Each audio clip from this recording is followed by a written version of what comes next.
We tend to spend our day on autopilot, without really thinking about what we are doing with our time. We just tend to do whatever we feel like at the moment. As a result, we are letting trivial things creep into our day, disrupting time for deep work. This is why building a schedule helps you get more productive because it makes you conscious of how you spend your time. As writer Annie Dillard says, a schedule defends from chaos and whim. It is a net for catching days. My name is Shu, and in this video, I want to talk about a simple idea about scheduling that helped me become more productive every day.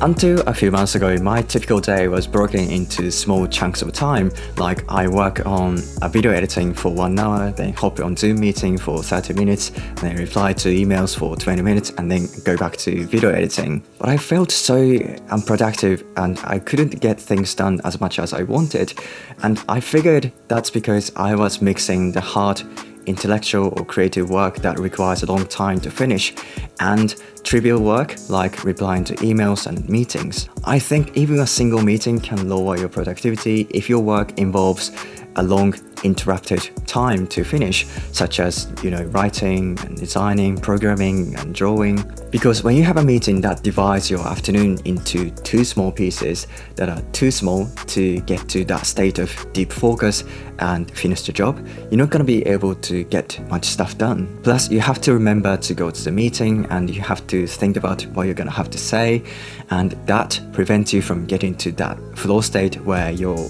focus is razor sharp.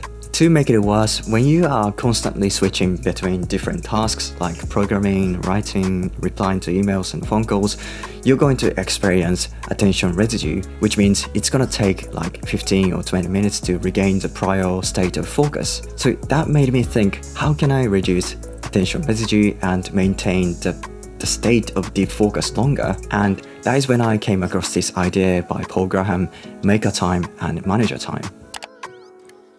I think he wrote this article quite a long time ago, so you might already know it, but in a nutshell, there are two types of schedule, manager time and maker time. A manager schedule is divided into small time slots, which are used for tasks like meetings, phone calls, and emailing. On the other hand, maker's time consists of big chunks of time for the hard intellectual or creative work like writing and programming. So the mistake I made, or a lot of people make, is that mixing maker time and manager time together, and as a result, I was letting the trivial tasks like emails disrupt my deep focus.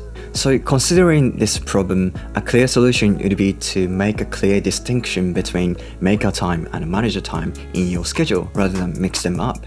In other words, you want to do batching, the batching of hard but important tasks into long, uninterrupted time slot, rather than do it in small chunks of time. For example, one principle that I found really useful was Ray Ozzy's 4-hour rule. That is, when he wants to start working on hard but important tasks like programming, he doesn't start unless he has 4-hour uninterrupted time. That way he can maintain his deep focus for a longer time and then get more things done efficiently. So since I found this idea, I made a change in my schedule as well. So in my case, I decided that my morning is for maker time. So that is for tasks like writing and filming videos, whereas my afternoon is for manager time. That is for tasks like replying to emails and comments and have meetings.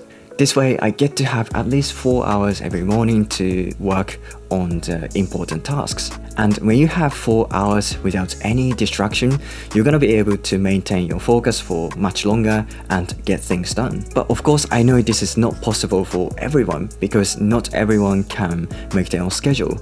Oftentimes, when you're working at a company, you are expected to reply to emails as soon as possible. But if you're in a position where you can be flexible and make your own schedule to some degree, I highly recommend this strategy. Anyways, I always use this app called Sorted to build my schedule every morning. I have talked about this app before so many times in my previous videos, but it's one of my absolute favorite apps because it makes it so easy to do time blocking and build a solid schedule for you. So every day I schedule 3 to 4 hours of deep work and maker time every morning, and then I schedule tasks for manager time each afternoon. Personally, I recommend having maker time every morning because I think many people tend to have more willpower and self-control earlier in the day, which means we get to be more productive in the morning. But I know some people have maker time later in the day.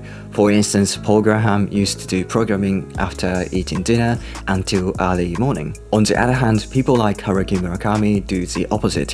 He wakes up around 4 a.m. and works on his writing for like 5 to 6 hours and spends his afternoon for other tasks. So I think it's a good idea to experiment with your own schedule to find what time is best for your maker time and deep work. Anyways, if you want to know more about my schedule and how I use Sorted, I made a video about it, so please check it out. Alright, thanks for watching. That was my favorite productivity hacks, maker time and manager time.